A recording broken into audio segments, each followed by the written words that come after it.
What up, what up? Howdy, Cannabuddies. Welcome to another episode of the Cannabis Man podcast. Thank you for clicking on the show. I'm your host, Don Kleppen, and this is the first episode of the new year, 2023. Very excited about a lot of stuff coming down the pipe for the show, and on this particular episode, I'm excited to bring to you another great interview and some perspectives, local news stories, and some national news stories just in and around the field of cannabis, chronicling some new events and businesses and what entrepreneurs have, products and services coming to Illinois and the area around it, as well as the United States and countries around the world, just looking at some of the news stories that are developing as cannabis becomes a more normalized part of our society. So let's get right into it on this 36th episode of the Cannabis Man podcast. Here we go.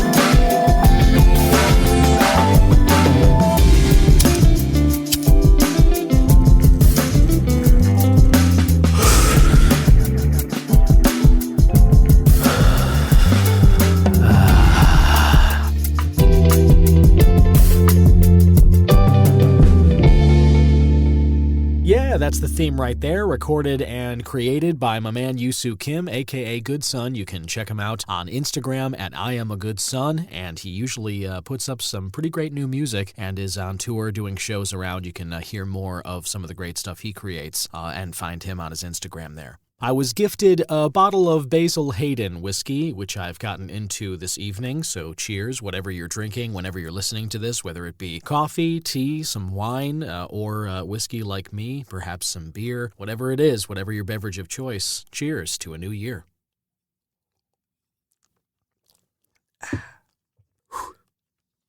Lovely.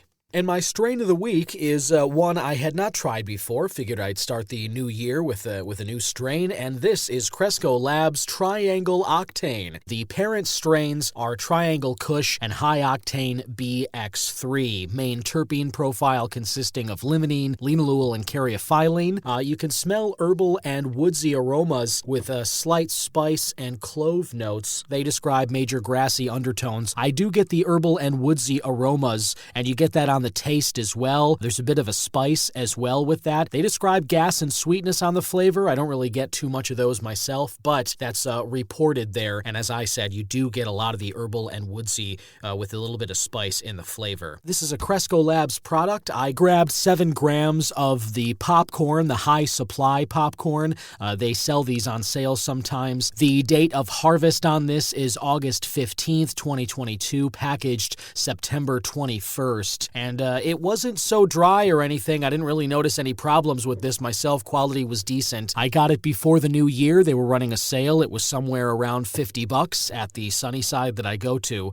And the main reported effects, and I can corroborate these myself, calming, relaxing, and introspective. It's officially a hybrid. If you've listened to the show before, I tend to lean towards sativas. I do like to smoke throughout the day, and I like to get things done. And this one's a hybrid, and it's sort of, I don't really get too much energy from it. My last strain of the week was Space Monkey, and I noticed a lot more of an energy boost from that one by comparison. Triangle Octane, even though the name Octane might indicate sort of a little bit of a jazzy energy boost or something, it's not really what I get from this Triangle Octane. It's introspective, it is calming. There is some creative euphoria. You do get some of that pleasant feeling. I've definitely come up with some ideas on this, and it's just overall a very nice, relaxing buzz. Something I recommend, the Triangle Octane. The THC average for this package is 22.7%, and it's something I would recommend going out and giving a shot. So yeah, cheers to Cresco Labs Triangle Octane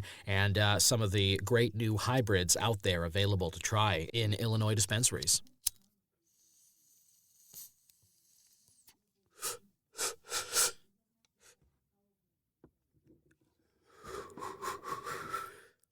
Woohoo! All right, and what's your strain of the week? Let me know any kind of cannabis products that you've tried, flower, gummies, any kind of concentrates like RSO oil or any tinctures or whatever, tonics.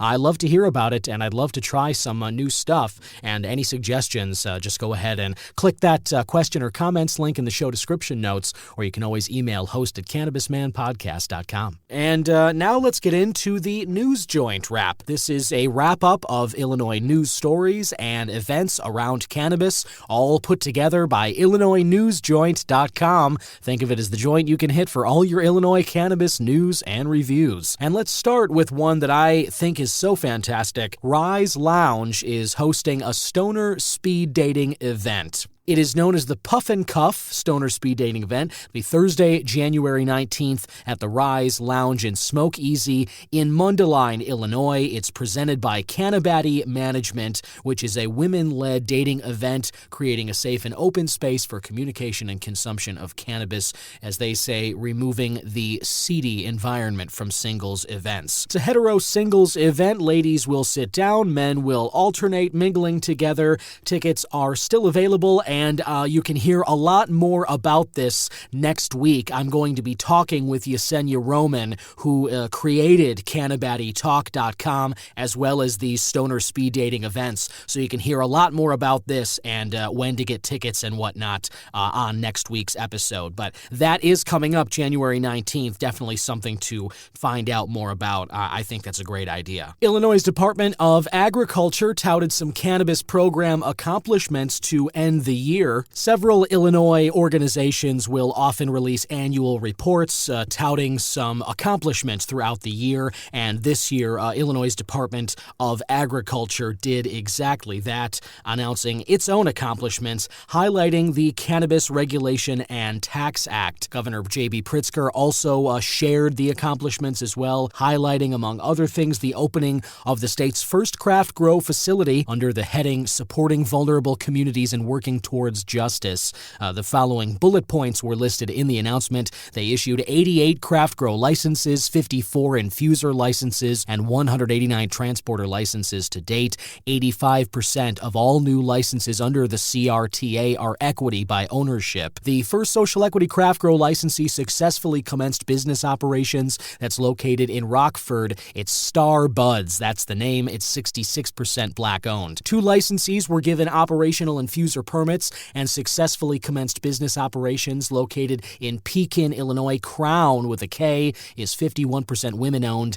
MME Inc. in Homewood was also cleared to start infusing. Both businesses are social equity licenses. Implemented state hemp program in time for the 2019 crop season. Illinois is currently entering our 4th growing season with 2,734 acres planted in 2020. 10 community colleges were approved to participate in the Cannabis Community College Vocational Pilot Program. Landmark legislation was signed creating a farmer disparity study to identify and examine the hurdles for minority populations entering the agriculture industry. Bureau of Cannabis Materials and Livestock Management Facility training was translated to Spanish. State's pesticide exam is currently being translated as well. You can find out some more of their accomplishments if you are interested at IllinoisNewsJoint.com. And finally, Illinois has decided to extend its curbside pickup. Earlier just today, the Illinois Department of Financial and Professional Regulation put out a variance suggesting that it would continue to allow medical cannabis dispensaries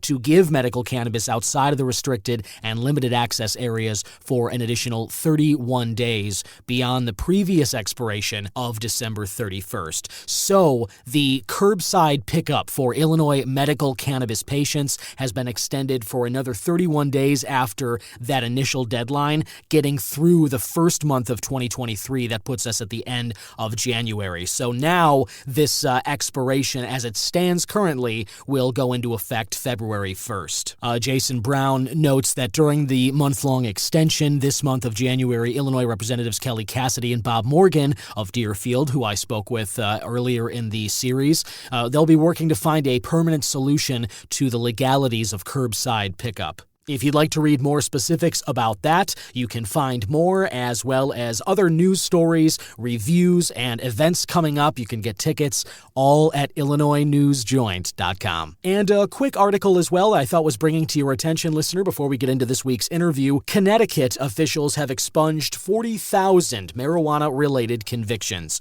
NORML, the National Organization for the Reform of Marijuana Laws, put out this article today, January 3rd, and it says, I won't read the whole thing, but state officials completing the process of reviewing and vacating criminal records of over 40,000 residents with prior cannabis-related convictions. As of January 1st, our administration has erased 42,964 cannabis convictions, that from Democratic Governor Ned Lamont. He made that announcement on Twitter. Legislation signed into law in 2020 regulated the adult-use cannabis market, and it contained provisions providing for the automatic review and expungement of prior convictions involving the possession of up to 4 ounces of cannabis. Those with more serious marijuana-related records may petition the courts for relief. I will share the article. I recommend you go through and read the rest of it. So good on Connecticut. This was obviously part of the law that went into effect in 2020, but it still needed to be gone through, followed through with, and then now 40,000 residents there, whether they were serving time or doing community service or just simply, at home and maybe, trying to find a job or whatever, might have been struggling because there's a conviction on their record. Who knows what their circumstances are? But the point being, we've talked about it on the show before, as cannabis is more normalized, as this becomes a bigger part of our society, we need to acknowledge that it was not that long ago. This is not a thing that's making a, change here where 100 years ago people were getting arrested for this. No, this is, people are still getting arrested in some parts of the country, and there are people who are still behind bars and suffering due to convictions for something that is now fully legal, being incentivized by different states and, elected officials and all that. Society is changing in a way that this is becoming legal and normal and acceptable.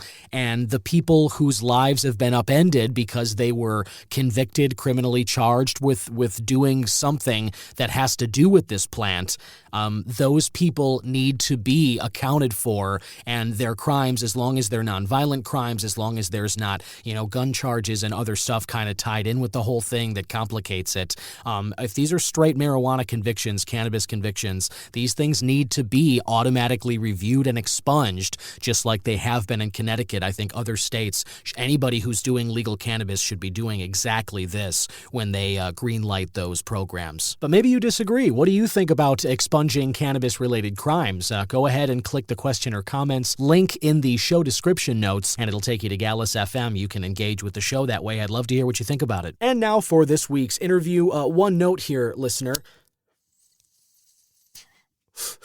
I'm smoking this delicious triangle octane out of a piece that I got from 420pipes.com. It is an excellent little glass pipe. It's sort of a flat rectangular piece, and the hole is right on the front end of it. And it's just really, really convenient, excellent to transport. It's convenient to hold and comfortable. And I got it for $4.20, which is something you can always get at 420pipes.com. They have daily deals where you can get products for that price all the time, whether you're looking for glass, a grinder, if you're looking for lighters or some clearers or, bubblers, anything that's on your mind, cannabis products for the stoner in your life or a late holiday gift for yourself. And they have a really cool initiative as well, a Smoke Local initiative, where if you'd like the convenience of buying online, but you want to support a local business and you just don't really feel like maybe getting up and you'd rather have it shipped right to you, you can enter your zip code at 420pipes.com, and head shops or cannabis product shops near you will pop up, and you can place your order through the website and just have it shipped to you. And better yet, use the code CannabisMan at checkout, CANNABISMAN, and you can knock 10% off of your entire cart order. When you're thinking of getting your next cannabis product, think about 420pipes.com. We did have a slight technical difficulty at the front end of the interview that I wasn't really able to effectively remove without, ruining continuity and such. So if you hear some echo delay or whatever on the front end, that gets sorted out pretty quickly. Just bear with it, please, if you wouldn't mind. Listener, my guests today, and that would be plural, there are two guests joining us, and it's very exciting. They both work at Olive Harvey, which is one of the city colleges of Chicago. Olive Harvey has not only a wonderful campus on the southeast side of Chicago, it's a 67-acre massive community college campus, and they have a relatively new program where there's an on-site cannabis greenhouse, and students can kind of get hands-on learning experiences, as well as obviously other programs and certificates that the school offers. And my guests today are here to talk a little about the college, Olive Harvey, and what else is going on there regarding cannabis and many other things around that can help Chicagoans out. Listener, please welcome President Dr. Kimberly Hollingsworth and Dean Akila Easter. Welcome, both of you. Thank you. We're excited to be here. And thanks for having us. Of course. And I just want to make sure that I got that right? It's Dean Akila Easter. You're Dean of Agriculture or Biology? Urban agriculture. My background is biology, but yes, Akila. Mm-hmm. My first question, I guess, will go with, and you can just answer one at a time. But first here, Dr. Hollingsworth, what was it that made you think that, adding cannabis, as a certificate or program for Olive Harvey was a good idea? So, I would like to take credit for being the brainchild behind cannabis education, but I was more of a supporter of the ask by our faculty. In 2019, when recreational cannabis became legal, our faculty approached me about an opportunity to branch off into the cannabis space.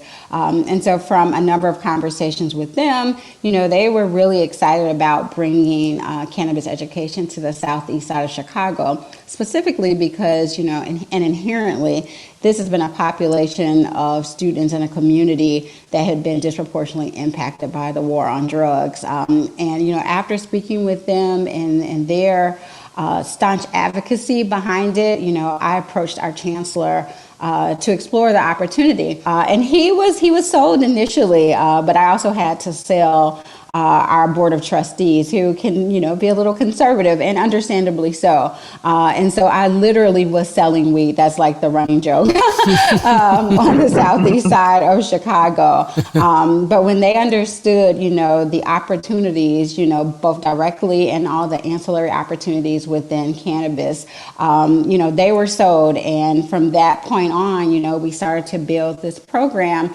and we started with dispensary operations. And it just really grew into and let me tell you, there's going to be a lot of puns too. It literally grew into more than what we could have ever imagined. Right now, our cannabis education program is our largest program at the college. There's just tremendous interest. It's a field that is ever growing, and again, so many opportunities. That we were just super excited to explore this space, to bring on an expert like Dean Easter to grow our program even further, to expand, to build and construct a greenhouse, and to grow a new department known as urban agriculture, which she'll talk a little bit more about. But we just thought it was the right time, and we had the right people in place, and so here we are today with a full-fledged applied cannabis studies program. And good on you for kind of, I think, just taking it, as you said, the suggestion from your faculty who were excited about it, and then to kind of sell it to the board of trustees. I think that's just really cool, and it sounds like as you mentioned, the enthusiasm around the cannabis industry. It's palpable. It's one of my favorite things about kind of this topic and doing the show as well. This next question's for you, Dean Easter. As President Hollingsworth mentioned, the Department of Urban Agriculture is a new department at the college, and I guess I'm just wondering, what was it for you that what excites you about cannabis, and what made you think that sort of department would be beneficial to students going forward? Well, I wanted to, first of all, it would be my family history. I'm from a family of farmers, so I've always had respect for the land and what the land can bring to us. And a lot of people tend to separate this cannabis plant from all other aspects of the land and other plants. I wanted to really focus on, that scientific scientific aspect that I understand the benefits of this plant, but a lot of people just think about one benefit of the plant. But there's hundreds of benefits that the plant, and being that I knew that from a young age, just from our family history, and me almost getting kicked out of school for writing about cannabis in high school, saying that it needs to be legalized. So that was in I'm talking about the late 90s, that era. So having that understanding of the plant and what it actually did, I knew that what Olive Harvey was doing, that we could change the direction of what the educational opportunities are associated with the plant. A lot of people want to learn. If you look on, maybe social media or on the YouTube channels and things like that, you may find more of just how to grow this plant, right? But we want to get that historical connection. Dr. Hollingsworth mentioned from those who have been just as impacted by this plant, and now everybody's walking around freely with it. So that contradiction was kind of frustrating. And I know that Olive Harvey could have the opportunity to change that narrative. So when developing curriculum and things such as that was our focus: social equity and, of course, the science of the plant, to make it seem more digestible by more academic centers. So that's what was the ultimate goal was. Right on. Yeah. And I have to say, congrats to you. I'm impressed that you wrote a paper like, early on in school, just arguing something that takes some fortitude, some intestinal fortitude, let's say, to kind of, try and educate your elders on, what something that to be true, but yet you're hearing, all this propaganda. And I talk about it on the show a lot, the kind of manufactured misconception of the reefer madness and all that stuff. Right. And so we grew up through the say no to drugs era. And that's when, they were really pushing the gateway drug. So I know. Understanding that. Totally. Right. And as you also both pointed out, that it did have a disproportionate impact on, certain communities, and even to this day, those are still very much disproportionately impacted. As you mentioned, Dean Easter, too, there are people still behind bars for doing something that now is being encouraged by these businesses, by the governor of the state and the other states that have legalized it. So I think the social equity component is really, really exciting. Another question for you, Dr. Hollingsworth, I guess, specifically for Olive Harvey, what is something that, I mentioned at the top in the intro, the 67-acre campus you guys have. Yes. What is something that is, I think, an added benefit or something specifically or uniquely beneficial to Olive Harvey that other cannabis programs and other just, college programs, I guess, don't have? What's a bonus? Well, I think you kind of summed it up. It's just the sheer space and the acreage associated with our campus. A lot of people don't know that we are actually sitting on a recognized wetland. And the fact that we do have a greenhouse, our chancellor, when we announced that we really wanted to delve a little bit deeper into the cannabis space, we knew how important a hands-on experience for our student was going to be. And so we were able to to construct a greenhouse. Dean Easter, in her innovation and her enterprising ways, has a lot of plans for all of that space that we have at Olive Harvey College, and to expand our urban agriculture department. So I think the fact that, we just have the space to grow, and not, when I say grow, not cannabis per se, we are growing hemp, but we have space to grow our urban agriculture department. We've even been looking at some farms and some farming opportunities in vertical farming. A mock dispensary is in the works as well on the campus. So and Dean Easter can tell you, these are all of her babies. What is my other favorite? Like a butterfly gazebo. And so it's just so many opportunities that we're just excited about having the sheer acreage to be able to grow our program even further. Sure, and that does sound very exciting. And Dean Easter, please, if you wouldn't mind, I'd love to hear a little more just expansion on what the greenhouse that Dr. Hollingsworth just mentioned, what kind of opportunities that affords students coming to Olive Harvey, as well as what some of your plans are kind of for, again, growing that space. What other kind of stuff do you have in mind for the future? Yeah, so I think that's a testament to our leadership, having that openness to innovation. education. So I do gratefully appreciate Dr. Hollingsworth for letting me play around in this little playground.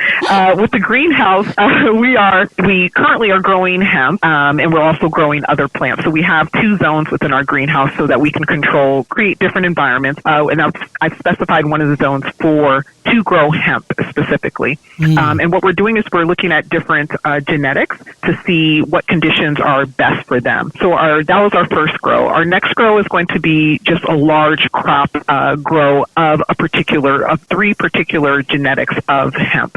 And that's what we're going to allow students to be able to go from seed to harvest. Our semesters are 16 weeks, which will allow for adequate time for our students to literally start growing a plant and to be able to harvest it at the end. That's what makes us stand out. The hand touching, the actual touching of the plants.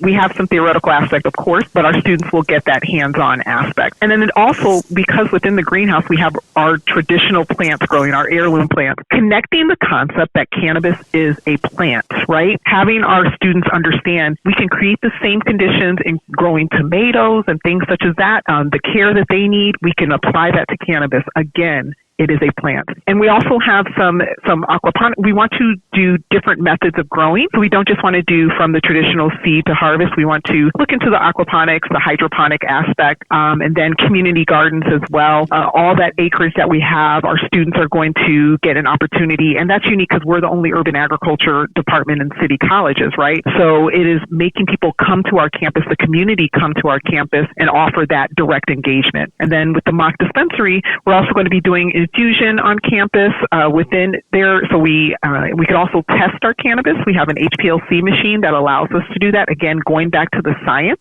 And then we'll be doing some indoor grows and cultivation as well. So our students are going to get a small scale dispensary and cultivation center, which is what makes Olive Harvey stand out from the rest. Wow, that is incredibly exciting. I mean, there's a lot there to imagine just from anybody who wants to learn more about this. There's a lot of aspects to the cannabis industry. It sounds like that you're going to be taking them through in a hands-on way for the cannabis industry. I think there's a lot to be excited about there. I'm curious about your opinions about this. Now, this is just kind of, we've talked a little in the conversation about the social equity aspect of this industry and how the legal industry kind of has an obligation certainly to try and, I guess, right the wrongs, some of them, of the war on drugs as best they possibly can. And I'm just kind of curious as to your opinions about this. I don't want you to have to say anything that you're not comfortable with or anything, and you don't have to, drag the state of Illinois through the mud or anything. But I guess I'm just kind of curious to what both of your opinions are about, we're 3 years into Illinois' legal recreational program here, and I'm curious how you think they've done in regard to social equity and that consideration. If Dr. Hollingsworth, if you want to go first, and then Dean Easter, if you can go after, that'd be great. And I know you understand we kind of have to steer clear of our opinions on this aspect of the conversation. But what I will say is that Olive Harvey College is really committed to ensuring that we do our part. And so we have been able to leverage some of the MSOs and our partners through, some of their donations to be able to afford our population of students, our community, opportunities that they would not have, normally had. So can a lot more be done? Absolutely. Are those who have been most impacted benefiting the most right now? I, in my opinion, would absolutely say no. But what we are absolutely committed to doing is ensuring as a community college with a mission that is driven, to serve those in need, we are going to do our part to ensure that they have the opportunities to be able to explore the cannabis space. For sure. And Dean Easter, how do you feel?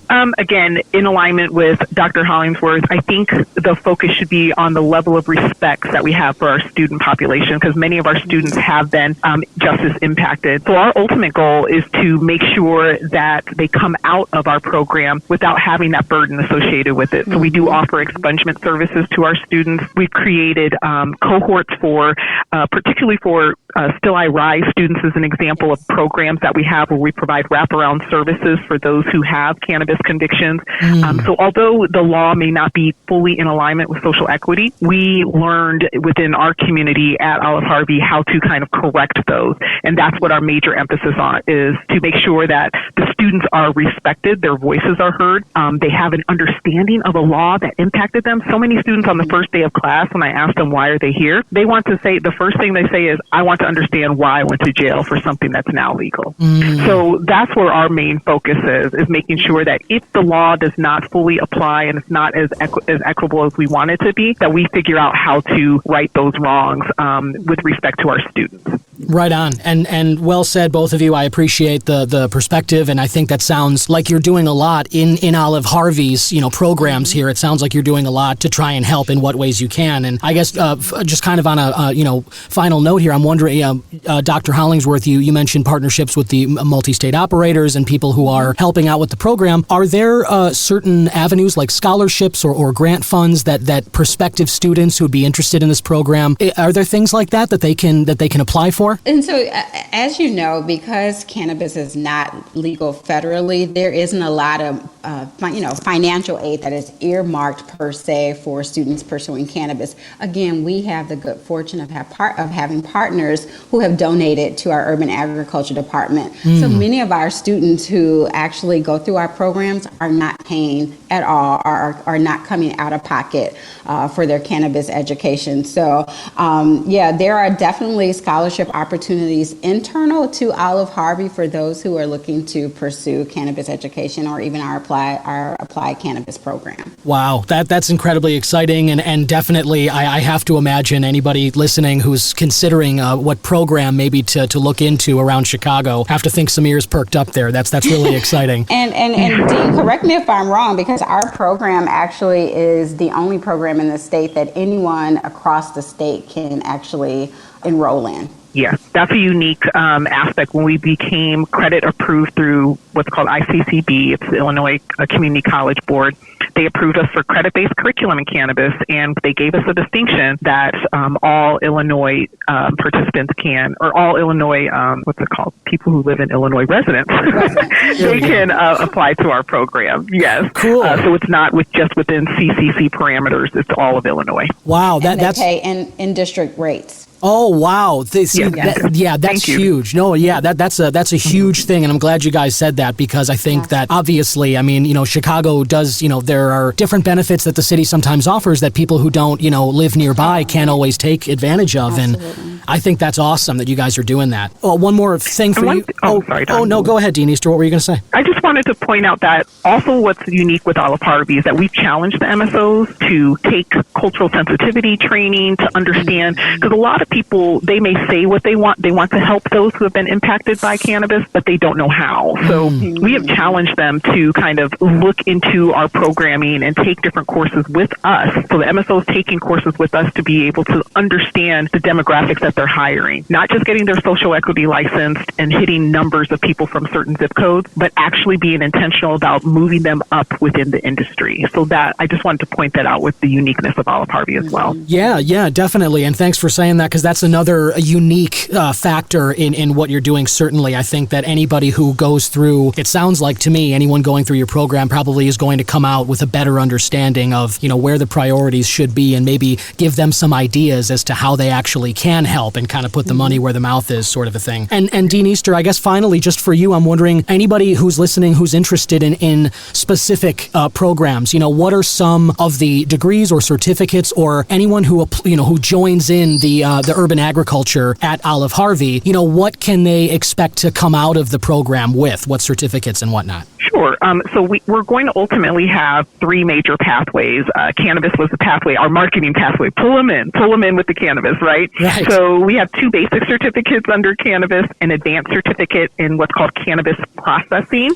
So that's more back of the house within the industry if you want to learn the different methods of cultivate or processing the different cannabis products. And we also, with our basic certificate, we have the dispensary operation. That's more for if you want to go in retail, front of the house. But then our AAS degree is what we're anticipating, and we've already in the talks with four-year institutions, is we would like people to be interested in the STEM fields, right? The STEM fields associated associated with cannabis? How do I analyze the different cannabinoids and terpenes that are in there? How do I get more research once federal funding starts to support cannabis further? So with that 2-year degree, they'll have a solid scientific foundation of the plants, and then they'll move into just 2 years left within a 4-year program, and they'll get their degree, and probably they can get it biochemistry, horticulture, urban agriculture. It's wide reaching, but we will set them up for a solid foundation with our AAS degree. So currently we have 2 basics, 1 advanced certificate, and of course the AAS degree in cannabis studies. Wow, that's fantastic, and thanks for specifying too, because again, I think that there are,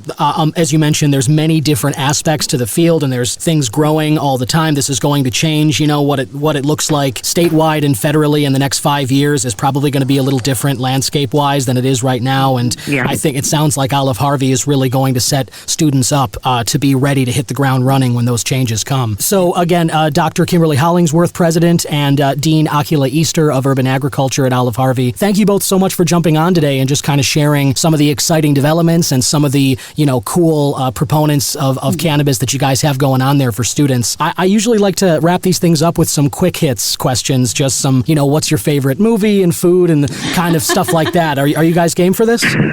I'm game. I'm game. All right, cool. Okay, let's go. Cool, yeah, for sure. First one I start with usually is morning bird or night owl. Which are you? Oh, morning bird, definitely. Morning bird. 2 morning birds. Got it. Hey, morning bird gets the worm. Got to get up early and get stuff done, right? I get it. I fully get it.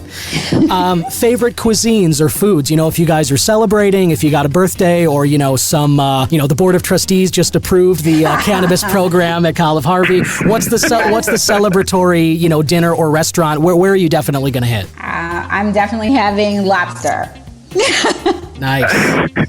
I'm definitely having fried chicken and macaroni. So those are my favorites. Two dishes that go great with macaroni, Right. lobster Exactly. and fried chicken. That's excellent. Absolutely. This is a question I ask all my guests, really, and it's just kind of your preferred. What's a substance you prefer, whether that be tea or coffee in the morning, if it's beer or wine with dinner, any cannabis? What's a regular substance for your living? This is really funny because Dean Easter and I run into each other almost every week at Starbucks. And my vice is a quad espresso. Whoa. Dean? Yeah. Quad? I didn't know it was a quad. Okay.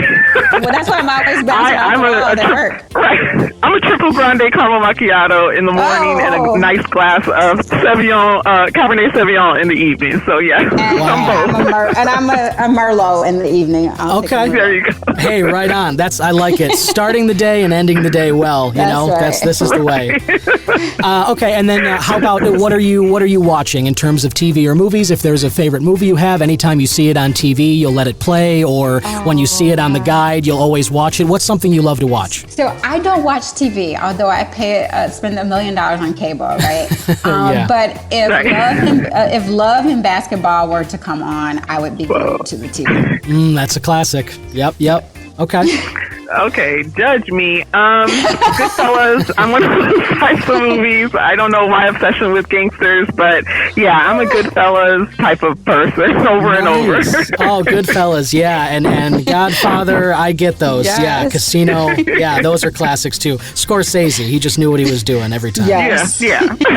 And I guess, and finally, just out of curiosity, music. If you guys are, getting pumped up for a day of class, or you're winding down at the end of the day, calming down to go home, what's some music that you like to put on in the background or in the foreground? Oh, wow. I work out a lot, and so although I prefer, a number of genres, I would have to say like old school hip hop and Jay-Z. Yeah, okay. Are my favorites. There you go. That's me. That's good. Me too. I'm going to step on that. He recently entered the cannabis world, so Jay-Z did presidents too. Yeah, that's right. Right on. Yeah, Jay-Z for sure, and old school hip hop is just those beats. They're at that right frequency. They just get you going. That's right. Yep. Right on. Well, awesome. Well, awesome. And again, I just want to thank you both. Thank you, Dr. Hollingsworth. Thank you, Dean Easter of the Urban Agriculture Department at Olive Harvey College in Chicago. Thank you guys both so much for jumping on today. And I think what you're both doing at Olive Harvey should make a lot of prospective students in Illinois and even around the country excited, because I think we're all going to benefit from it someday down the road. Let's hope so. Thank you so much. Thank you, Don. It was a great interview. Thank you very much. Okay, great. And I hope to talk to you in the future. Same here. Great. All right. Have a great one. You too. Take care. Bye-bye.